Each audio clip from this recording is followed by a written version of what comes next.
Praise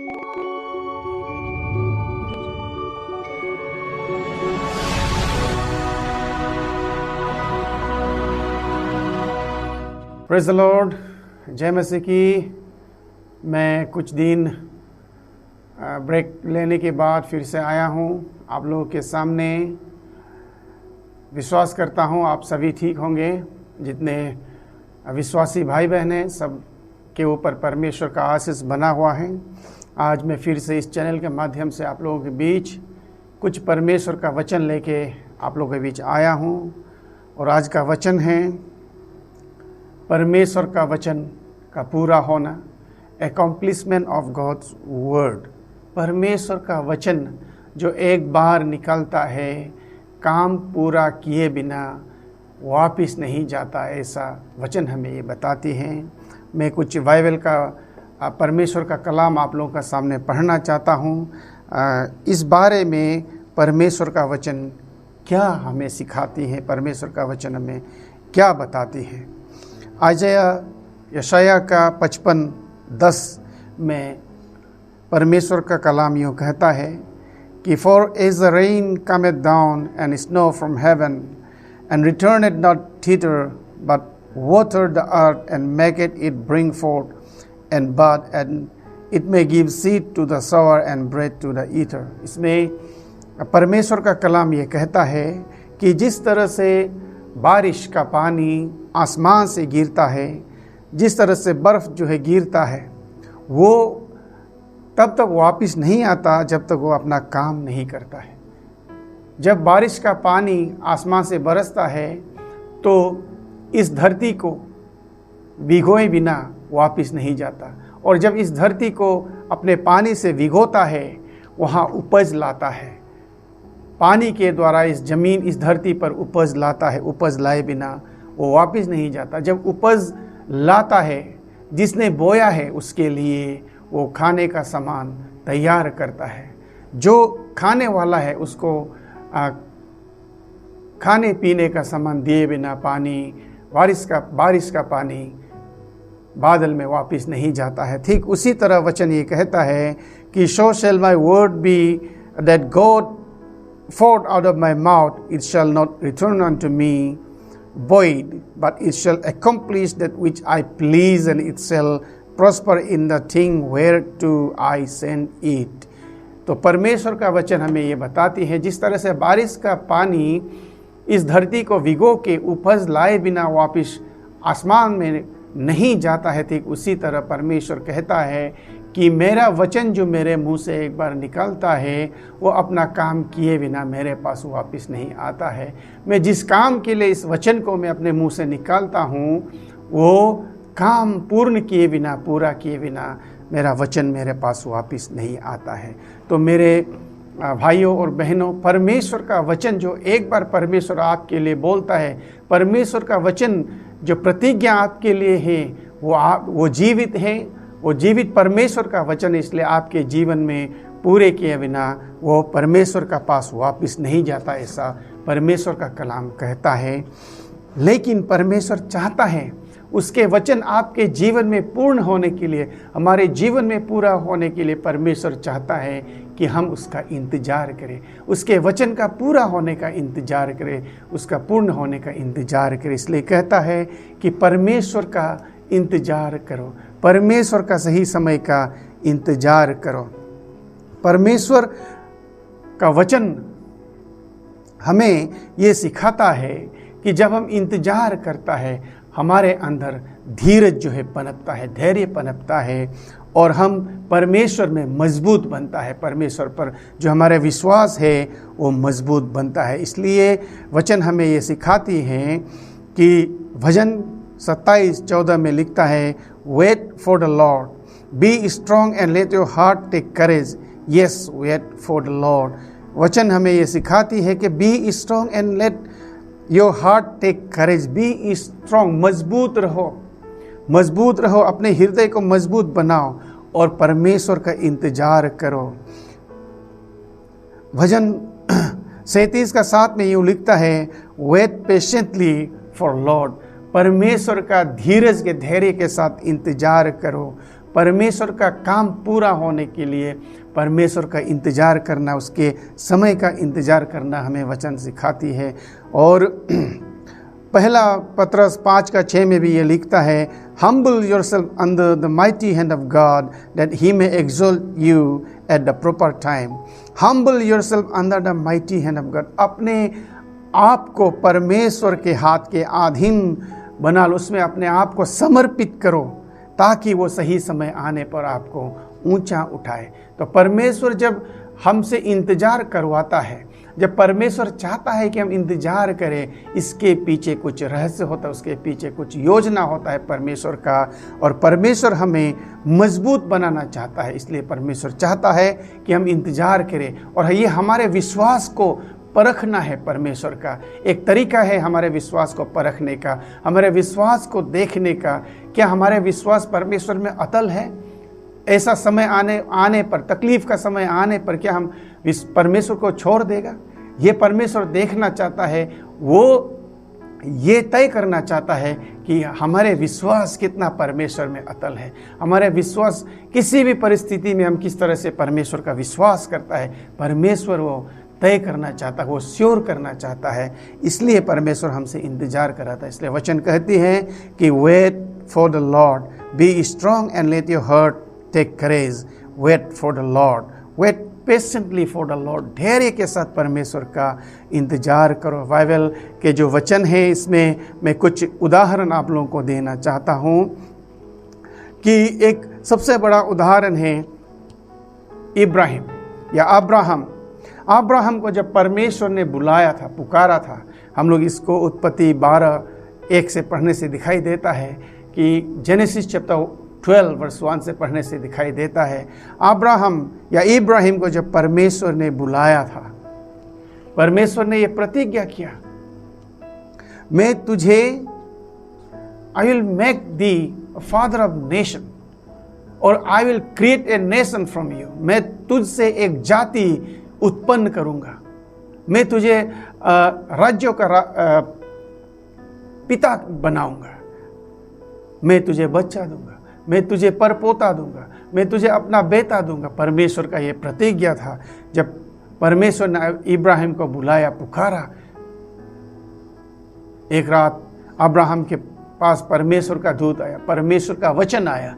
परमेश्वर ने Abraham से कहा कि अपने घराना को छोड़ के, अपने परिवार, अपने माता पिता को छोड़ के तुझे निकालना है और वहाँ जाना है जो जगह मैं तुझे दिखाऊंगा। अब्राहम को जब परमेश्वर ने ऐसा कहा तो परमेश्वर ने उससे कहा कि उत्पत्ति 12:4 में यूँ लिखता है परमेश्वर का वचन,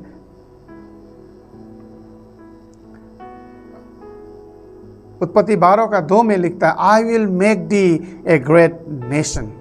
मैं तुझे बहुत बड़ा जाति का पिता बनाऊंगा। परमेश्वर का ये प्रतिज्ञा था। जब अब्राहम अपने घर से परमेश्वर की आवाज़ सुन के, परमेश्वर का वचन को सुन के निकला, अब्राहम 75 ईयर्स का था, वो 75 वर्ष का एक इंसान था। अब्राहम अपने घर को छोड़ के निकल तो गया, जहाँ परमेश्वर ने कहा वहाँ गया, वहाँ जाके बस गया। लेकिन अब्राहम 90 वर्ष का हो गया, उसे बच्चा नहीं हुआ। लेकिन परमेश्वर ने कहा था कि मैं तुझसे एक जाति उत्पन्न करूँगा, आई will make the a great nation. मैं तेरे द्वारा एक बहुत बड़ा राज्य, एक बहुत बड़ा संसार मैं तैयार करूँगा, मैं उत्पन्न कराऊँगा, मैं बनाऊँगा। परमेश्वर का प्रतिज्ञा था। लेकिन अब्राहम 90 वर्ष का हो गया, अब्राहम को बच्चा नहीं हुआ। अब्राहम 99 ईयर्स का हो गया, अब्राहम को बच्चा नहीं हुआ। अब्राहम को जब बच्चा हुआ तो वो 100 साल का था, 100 ईयर्स का था अब्राहम जब उसको इसहाक हुआ। वचन में यूँ कहता है जेनेसिस 21:5 में, उत्पत्ति 21:5 में, Abraham was 100 years old when his son Isaac was born to him। Abraham 100 साल का था, 100 वर्ष का था जब उसके घर इसहाक का जन्म हुआ, उसके पुत्र इसहाक का जन्म हुआ। देखिए इसमें अब्राहम को 25 साल इंतजार करना पड़ा। 25 साल, 25 years अब्राहम को इंतजार करना पड़ा। इस बीच उसके दिल में क्या क्या सोच आया होगा, हम लोग कल्पना कर सकता है, हम लोग सोच समझ सकता है। बहुत सारे तकलीफ़ें उसको झेलना पड़ा होगा, बहुत सारे तकलीफ़ों से उसको गुजरना पड़ा होगा। उसके दिल में, उसके दिमाग में नकारात्मक सोच आया होगा। परमेश्वर ने तो कहा था, लेकिन उसका वचन कब पूरा होगा, उसने अपना धैर्य को नहीं खोया। अब्राहम इंतजार किया, परमेश्वर का प्रतिज्ञा का इंतजार किया, परमेश्वर का सही समय का इंतजार किया। इसलिए 25 साल बाद उसे उसका पुत्र इसहाक मिला। तो यहाँ परमेश्वर हमें ये सिखाता है कि परमेश्वर जिस तरह से उसने कहा है कि मेरा वचन जो मेरे मुंह से निकलता है, कार्य पूरा किए बिना वापस मेरे पास नहीं आएगा, काम पूरा किए बिना वापस नहीं आएगा। अब्राहम के जीवन में परमेश्वर ने जो प्रतिज्ञा किया था उसे परमेश्वर पूरा करना था, लेकिन उसने क्या किया है, अब्राहम से इंतजार करवाया, सही समय का इंतजार करवाया। जब परमेश्वर ने कहा अब्राहम से, तू केवल अपनी बीवी के साथ निकलना, तू केवल अपने बीवी के साथ निकलना, लेकिन अब्राहम ने अपने भतीजा लौत को साथ में लेके निकला। परमेश्वर का यह इच्छा का विरोध था, लेकिन परमेश्वर ने उसके साथ कुछ होने नहीं दिया। फिर भी परमेश्वर का चाहत के अनुसार लौत और अब्राहम को अलग किया गया। वचन हमें ये बताते हैं उत्पत्ति में कि जब लौत और अब्राहम एक दूसरे से अलग हुआ, परमेश्वर का वचन फिर से अब्राहम के पास आया। ऐसा वचन हमें ये सिखाती है। तो पर इसके चलते अब्राहम को 25 साल तक इंतजार करना पड़ा। और हमें ये और एक उदाहरण मैं आप लोगों को बताना चाहता हूँ। पहला सामुएल 16:13 में लिखता है कि जब दाऊद को राजा के लिए, इज़राइल के राजा के लिए अभिषेक किया गया था, दाऊद केवल 15 साल का था, 15 वर्ष का था। दाऊद को भी राजा बनने के लिए, इज़राइल का राजा बनने के लिए, यहूदियों का राजा बनने के लिए 15 साल इंतजार करना पड़ा। दूसरे शमूएल 5:4 में लिखता है कि दाऊद तब राजा बना जब वो 30 साल का हुआ। उसे जब वो 15 साल का था तब उसको अभिषेक किया गया, राजा बनने का अभिषेक उसको परमेश्वर ने शमूएल से कहा कि अभिषेक कर। अभिषेक किया, किंगली एनोइंटिंग दाऊद को जब वो 15 साल का तब उसने किया। लेकिन जब वो राजा बना वो 30 साल का था। बहुत सारे ऐसे उदाहरण हैं बाइबल में, पवित्र शास्त्र में, कि परमेश्वर ने उन लोगों से इंतजार करवाया। मूसा को भी इंतजार करना पड़ा, 40 साल इंतजार करना पड़ा इज़राइल के लोगों को मिस्र से बाहर लेके निकालने में। रेबेका को याकूब और ईसाऊ के लिए 20 साल इंतजार करना पड़ा। वचन बाइबल में बहुत सारा ऐसे उदाहरण है। तो इसलिए कहता है कि जो परमेश्वर का वचन बोलता है कि धैर्य के साथ परमेश्वर का सही समय का इंतजार करो। Humble yourself under the mighty hand of God that he may exalt you at the proper time. जिस तरह से पतरस ने कहा है कि अपने आप को परमेश्वर के वचन में सौंप दो, अपने आप को दे दो और इंतजार करो कि सही समय आने पर परमेश्वर आपको ऊंचा उठाएगा। लेकिन यहाँ ऐसे उदाहरण भी है जिसके पास धैर्य नहीं था, उन्होंने परमेश्वर का इंतजार नहीं कर सकने का कारण उन लोगों के जीवन में तकलीफ आने का उदाहरण भी बाइबल में है। मैं एक वचन आप लोगों को पढ़ के सुनाना चाहता हूँ। नीति वचन 14:29, Proverbs 14:29, Patience lead to the abundant understanding, but impatience lead to stupid mistakes.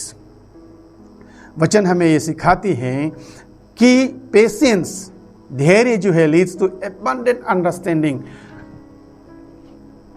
धीरज जो है हमें ज्ञान की ओर लेके जाता है। लेकिन जिसके पास धीरज नहीं है, जिसके पास धैर्य नहीं है, वो जो है गलती कर बैठता है, स्टूपिड मिस्टेक्स करता है। वचन ऐसा हमें सिखाती है। यहाँ ऐसे कुछ एग्जाम्पल्स है, यहाँ ऐसे कुछ उदाहरण हैं कि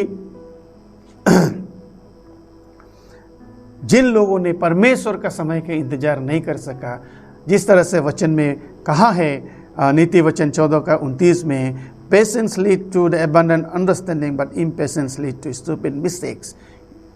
इस तरह से गलती जो है का उदाहरण हमें बाइबल में दिखाई दे। सबसे बड़ा उदाहरण है सारा। जब परमेश्वर ने अब्राहम को बुलाया, जब परमेश्वर अपने घर से बाहर निकला, परमेश्वर का दिखा हुआ जमीन पर जगह पर जाने के लिए, सारा भी उसके पति के साथ हो चली। उसे पता था परमेश्वर ने अब्राहम को क्या प्रतिज्ञा किया था, लेकिन वो इंतजार नहीं कर सका। वो इंतजार नहीं कर सका, परमेश्वर का इंतजार नहीं कर सका। वो घबरा गई, सारा घबरा गई। उसको लगने लगा कि बिना संतान के मैं अपने पति को मरने नहीं दूंगी।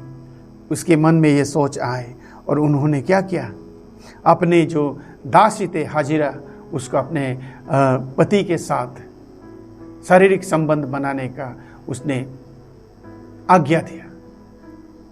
अब्राहम से कहा उस अपनी दासी के साथ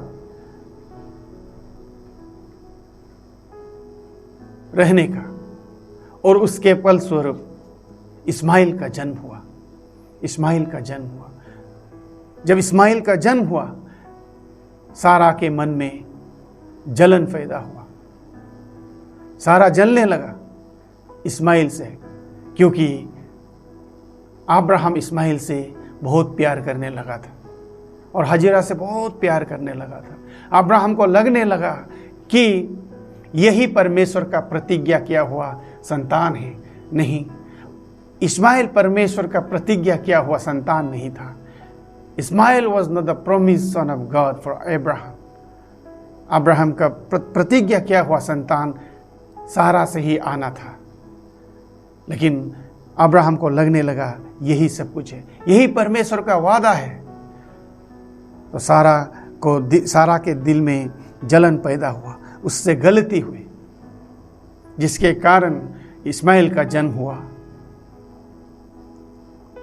अगर वो इंतजार करती जिस तरह से उसके पति अब्राहम ने इंतजार किया परमेश्वर का सही समय का, ऐसा अगर इंतजार करती तो शायद इससे ये गलती नहीं होना था। उसके पास धीरज नहीं था, धैर्य नहीं था। परमेश्वर पर से उसका विश्वास डगमगा गई, इसलिए उसने अब्राहम का साथ नहीं दिया।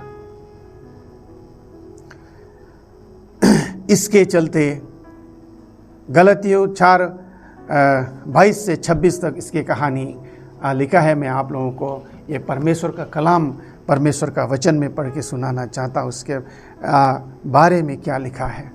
22 में लिखता है, For it is written that Abraham had 2 sons, the one by a bondmaid, the other by a free woman. But he who was of the bondwoman was born after the flesh, but he of the free woman was by promise, which things are an allegory, for these are the 2 covenants, the one from the Mount Sinai, which generated bondage, which is Hagar. For this Hagar is Mount Sinai in Arabia, and answered to Jerusalem, which now is and is in bondage with her children. But Jerusalem which is above is free, which is the mother of us all. इसमें वचन में गलतियाँ 4:22 में ये लिखता है कि Abraham से 2 संतान हुआ, एक दासी से और एक उनकी बीवी से। और जिस संतान का जन्म दासी से हुआ, हाजिरा से हुआ, वो बुराई का प्रतीक है, वो बुराई का प्रतीक है। और जो सारा से हुआ वो परमेश्वर का प्रतिज्ञा का प्रतीक है।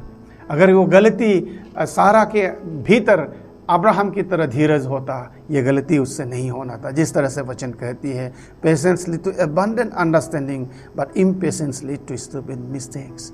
ठीक उसी तरह निर्गमन 32 में हमें दिखाई देता है, जब मूसा सिनाई पर्वत पर 10 आज्ञा लेने गया, 40 दिन तक वो सिनाई पर्वत पर रहा। इज़राइल के लोग इंतजार नहीं कर सका, लोग घबराने लगा। इज़राइल के लोगों के दिल में घबराहट आने लगा। इसलिए उन्होंने हारून से कहा कि कहाँ चला गया मूसा, वो जिंदा है कि मर गया, हमें कोई पता नहीं है। अब आगे हमें कौन लेके चलेगा, हमें कौन अगुवाई देगा, हमारा अगुआ कौन बनेगा? इसलिए हारून से उन लोगों ने कहा, हमारे लिए एक भगवान बना जो हमारा मार्गदर्शक बनेगा। तो हारून ने मजबूरी में उन लोगों के साथ मिलके सोने और चांदी का एक मूर्ति बनाया। उन लोगों ने मूर्ति का पूजा किया। लेकिन ठीक उसी दिन मूसा परमेश्वर का दिया हुआ 10 आज्ञा लेके सिनाई पर्वत से उतर आया। उसने पाया कि लोग मूर्ति पूजा करके मौज कर रहे थे, मस्ती कर रहे थे। मूसा के भीतर गुस्सा आया। उसने जो परमेश्वर का 10 आज्ञा था उसे तोड़ डाला। और उस दिन जो लोग परमेश्वर का विरुद्ध चला गया, 3000 लोगों को अपने लाइफ गंवाना पड़ा। यहाँ परमेश्वर का वचन हमें ये सिखाता है कि परमेश्वर का सही समय का इंतज़ार करना कितना ज़रूरी है। हमेशा परमेश्वर जब चाहता है कि हम उसका इंतज़ार करें, उसके पीछे कुछ वजह है, उसके पीछे कुछ रीज़न है। हमें ये वचन यशाया 40 का 31 में हमें ये कहता है। मैं आप लोगों को वचन पढ़ के सुनाना चाहता हूँ। यशाया 40 का 31 में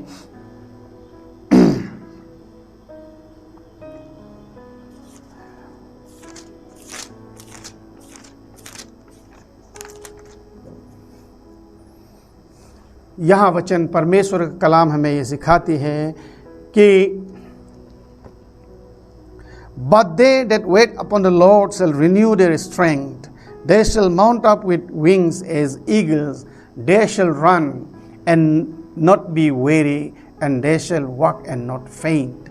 यहाँ परमेश्वर का कलाम हमें ये सिखाता है, हमें ये बताती है कि जो लोग परमेश्वर का सही समय का इंतजार करता है, उन लोगों का सामर्थ, उन लोगों का शक्ति को फिर से परमेश्वर नया बनाता है। उसे फिर से नया शक्ति, नया ताकत देता है। और जिस तरह से उकाब के पंख में जितना वो उड़ता है उतना ऊपर चला जाता है, ठीक उसी तरह जो लोग परमेश्वर पर धैर्य रखता है, उसे परमेश्वर ऊंचा उठाता है। वो चलता है, कभी थकता नहीं। वो दौड़ता है, कभी थकता नहीं। और परमेश्वर चाहता है कि आप दौड़ लगाएं तब भी ना थकें, आप चलते रहें तब भी आप ना थकें। इसलिए परमेश्वर चाहता है कि हम उसका सही समय का इंतज़ार करें, प्रार्थना में रहें और उसका सही समय का इंतज़ार करें। इसलिए मैं एक और वचन आप लोगों को पढ़ के सुनाना चाहता हूँ। याकूब के द्वारा परमेश्वर ने ये वचन हमें सिखाता है कि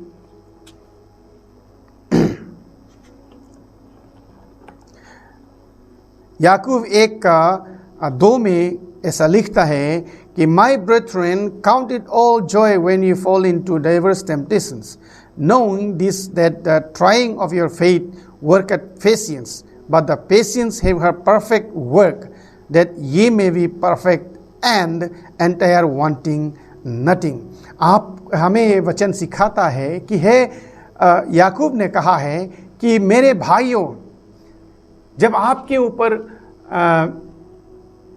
प्रलोभन आता है, आपके ऊपर अगर आप परीक्षा में पड़ता है तो आनंद मनाएं। आप आनंद मनाएं और जाने कि वो आपके साथ कुछ काम करना चाहता है। परमेश्वर आपके साथ कुछ काम करना चाहता है, आपके अंदर में धीरज उत्पन्न करना चाहता है। परमेश्वर आपके अंदर में लॉन्ग सफरिंग उत्पन्न करना चाहता है परमेश्वर। और परमेश्वर चाहता है कि आप पूर्ण रूप से तैयार रहे परमेश्वर के लिए, उसका सही समय के लिए। इसलिए मेरे भाइयों, मेरे बहनों, अगर परमेश्वर चाहता है आप इंतज़ार करें, इंतज़ार करना हमें सीखना है। परमेश्वर पर विश्वास बनाए रखना हमें सीखना है कि परमेश्वर चाहता है कि हम उसका सही समय का इंतज़ार करें। घबराना नहीं है, डरना नहीं है।